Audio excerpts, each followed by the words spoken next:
this next one is still lesson 9. 04 scale is your timeline. So make sure that's open. I am actually going to copy this piece and move it over to here. And you guys do not need to do that. I'm doing it so I can demonstrate what some keyframes and stuff look like.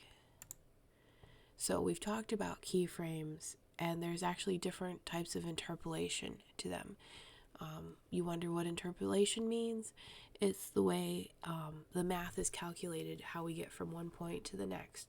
So when you're going from point A to point B, from your beginning to your end, how it calculates the movement or how it scales or rotates or any of that sort of stuff. So when you have a marker highlighted, you can right click and notice it says linear, and that's kind of the default one that comes up.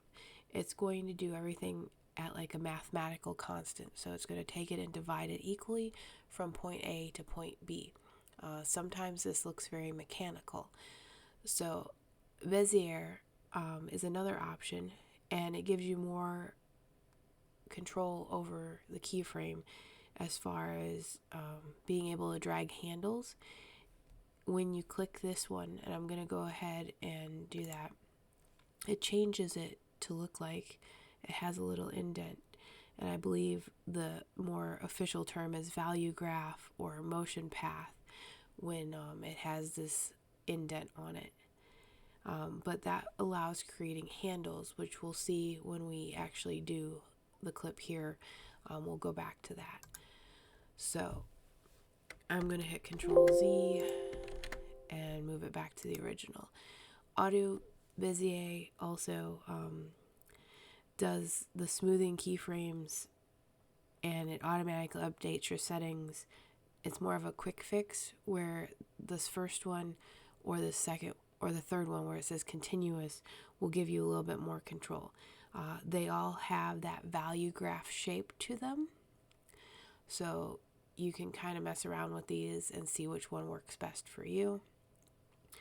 And then you have hold, and hold is basically for something that happens fast.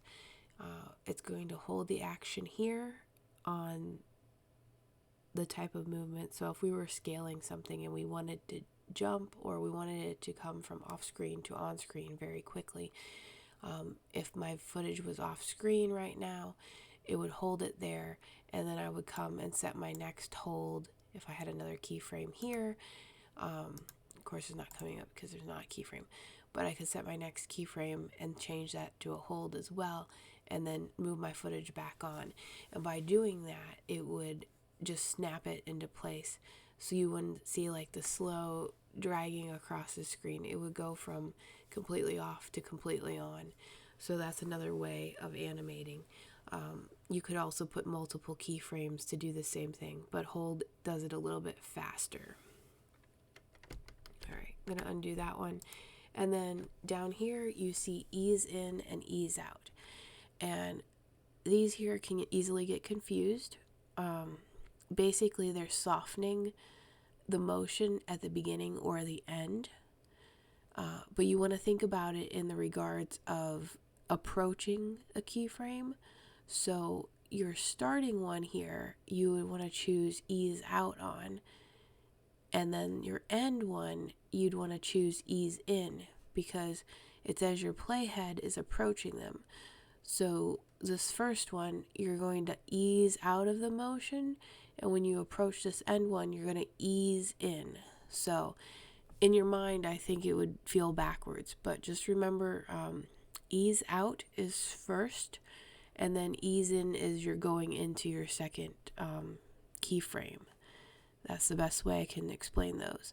I'm just going to go ahead and choose ease in, and this is because it was the middle one I had chosen. You can see it makes that value graph again. So when you put it on a beginning or end, you'll actually see.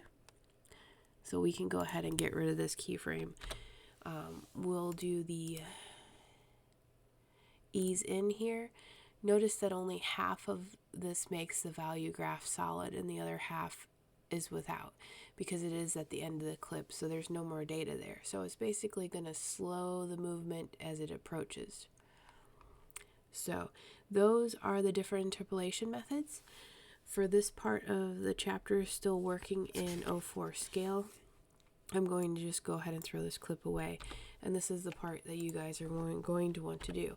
So you want to be on the valley clip again, highlight it, make sure you're on this first keyframe, and you'll want to right click, and we're going to ease out of it, and then come to your second one here and choose ease in. So that one has it on one side and the end one has it on the opposite side. So as I play this clip now, it should have smoothed out the motion as we're going. So see, it slows it as it kind of gets to the end there. Nice smooth exit of that clip. Alright, one other thing that you can look at here is this drop down for the scale. So it's going to reveal basically graph lines. And Bezier means it has handles, so you have more control. You can use these handles. So if I drag this one up significantly, it's going to make our beginning look like it moves very quickly.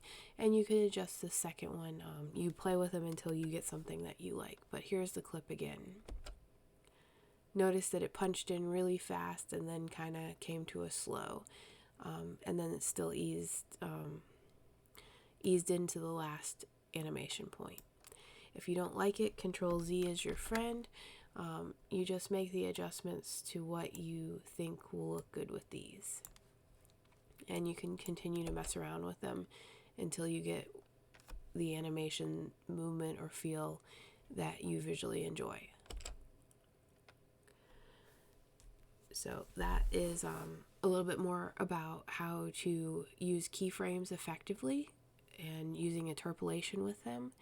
And I think this does help on certain clips. It's not needed for all of them, but it is there when you're trying to smooth something else that you are struggling with.